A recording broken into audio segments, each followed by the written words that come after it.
Today I'll be reviewing my recently purchased GX-E-CS2 portable compressor for PCP airguns. I'd been looking for a good way to fill up PCP guns so I can get out and enjoy them more because, like I always say, airguns are amazing.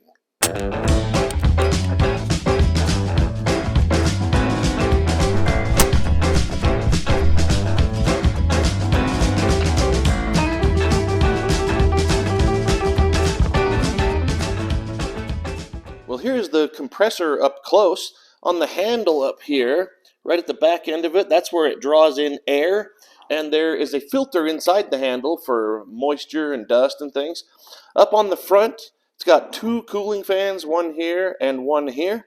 Then, of course, the hose for connecting to a gun. At the end of the hose, it's got a female quick disconnect.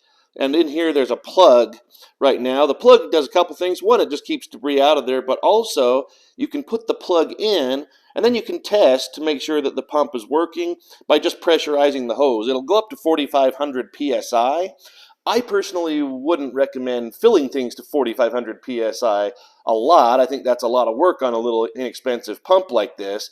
I plan on filling things up to 3,000 for my Benjamin Marauder. I've also got an FX Dreamline that fills up to 230 bar. It should handle those things just fine. There is a gauge on here, and that gauge is in MPa. Some of the guns are in bar, some are in PSI. So what I'm going to be doing is just reading the gauges on my guns to make sure I get them where they need to be. On here, down at the bottom, got a bleed valve. Of course, after you get done filling, before disconnecting from the gun, you need to twist that counterclockwise, let all the air bleed out right through this tube. Sometimes a little moisture might come out of there. On here, you can add another filter if you like. It does come with another moisture filter. I may end up doing that, but here in the dry climate of Utah, I'm not getting a lot of moisture anyway.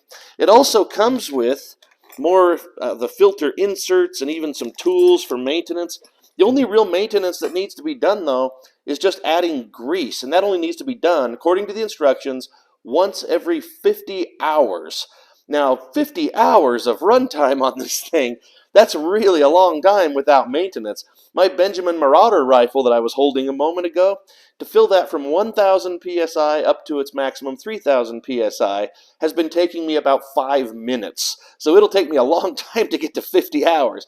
But when I do, there's just this big bolt right here, more of a plug, comes out with an Allen key, and then grease can just be added. And there's an instruction little pamphlet that comes with it. Not great instructions, I'll be honest, but it does talk about when and where to grease. If I turn it around, you can see a power button right here. It's in the off position now. Flip it to the right to turn it on if it's connected to power. And that is to actually power the pump. As soon as this is connected to power, the cooling fans automatically come on, and they'll remain on as long as power is connected to the unit. And as far as getting power to the unit, this cord you see here, on the end of it, it's got these little clamps, and you can hook this right to the car battery out in the field, making this extremely portable. Red obviously goes onto positive, and then black onto negative. Now, if you don't want to run it off of your car battery, maybe you're at home and you want to use a wall outlet, this did come with this power supply, and it's just got a regular wall outlet plug, plugs right into the wall in the house, and then I can put my positive clamp here and my negative clamp here. When this plugs in, this has a cooling fan as well that automatically comes on. It's very quiet, and then it'll turn off, obviously, just when I unplug it. And I'll be demonstrating how to use this both ways, with a car battery and plugged into a wall outlet. Now, to connect this to a gun, first thing I'm going to do is pull back on this collar, remove the plug, and on this Benjamin Marauder, I've already removed the cover, but it's got a built-in male Foster fitting. And if I just, again, pull back on this collar, it will connect right onto that fitting. Now, rather than try to talk over the sound of the compressor, I'll just tell you right now the order in which I'll be doing things.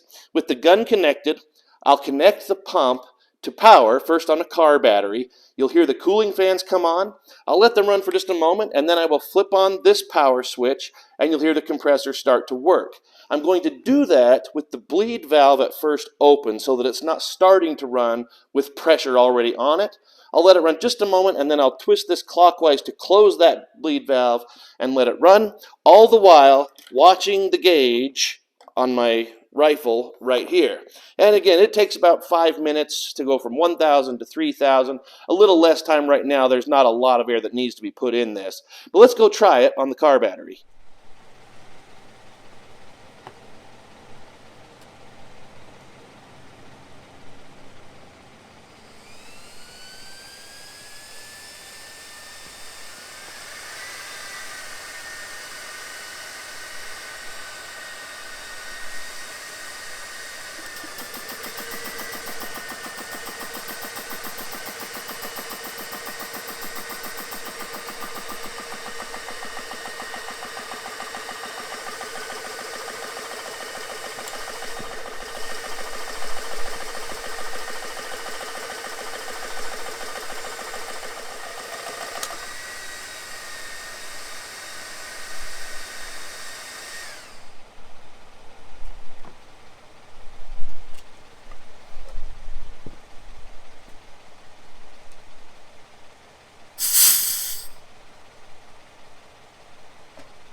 Now, to demonstrate running this pump from a wall outlet in the house, I'll be filling up my FX Dreamline, and that rifle, like some others, uses a fill probe. So instead of hooking this directly to the gun, I'll connect it to the probe, which has another male Foster fitting, just like that, and then on the front of my rifle under a cover is the hole where that probe will need to be inserted. Other than the difference in way I'm running power, this process will go just like before.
Well, I really hope you enjoyed this look today at the GX-E-CS2 portable compressor for PCP guns.